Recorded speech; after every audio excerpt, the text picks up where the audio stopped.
Developed by Flying Wild Hog, published by Devolver Digital, released for multiple gaming consoles originally in 2022, was Trek To Yomi. Hiroki is an orphan living in Edo-era Japan, taken in by a reputable former samurai by the name of Sanjiro. Hiroki was ever faithful to his mentor, who taught him the ways of the samurai, while being a childhood friend to his daughter Aiko. During the course of events in the game, Sanjiro leads the defense of the local village against a horde of bandits.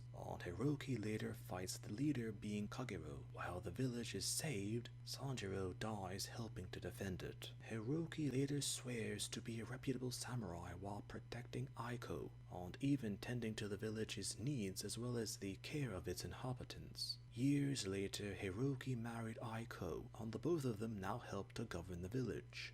As through further events depicted in the game, Hiroki learns of a nearby village, Kamiwa Kawamura, being attacked by a warlord and his vagabond soldiers. Hiroki leads his samurai to help defend the settlement. As through events, it's learned that it was nothing but a ruse to lead the samurai away from Hiroki's own village, and most of the samurai that he led died during the battle in Kamiwa Mamura. Details further hinted that the actual warlord was none other than a revived Kagero, and Hiroki is later killed by him. Awakening in the Japanese netherrealm of Yomi no Kuni, he learns that Aiko was also tragically killed by Kagero, as well as a good amount of the villagers and samurai of his own village. As he later discovers, even the village that he tried to save, Kamiwa Mamura, are all in this realm of the dead as well. Depending on Hiroki's actions enacted by the player, the game had multiple endings. Before its official release, when the concepts of the game were learned about, there were initial speculations that Hiroki would have been a major samurai in modern recent gaming, much like the wolf from Sekiro Shadows Die Twice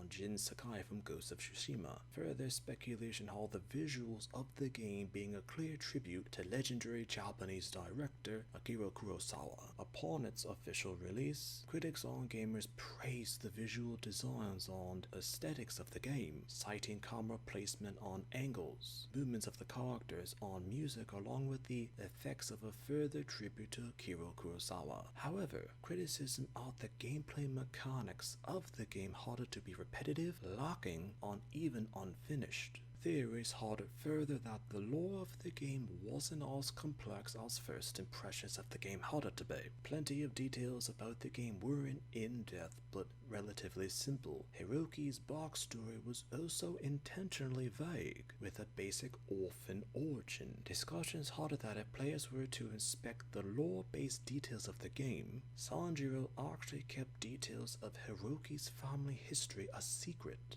as Hiroki mentioned in dialogue that he speculated that Sanjiro knew more about Hiroki's family details more than he had mentioned to him. Complex details had Hiroki being of partial noble blood, with his mother being of royal court origin, while his father was a humble commoner. Unknown exactly based details on circumstances had both of his parents being murdered, possibly due to his parents being of different social classes, with other nobles not desiring for Hiroki to be associated with him due to his father's peasant-based background. Sanjiro actually knew of these details and even possibly his parents, but kept these details from him and raised him like a son. None of these details were known to casual players who easily missed most of these details. Praise for Hiroki as a main character who sought to protect his village and even the woman he loved had acknowledgement from critics and gamers, but the death of Aiko was a somewhat sad cause for Hiroki's character development, and opinions were divided if she should have lived or died. Sometimes a character could be forgotten because they were visually captivating, but the actual details of the character were vague, unclear, and potentially uninteresting.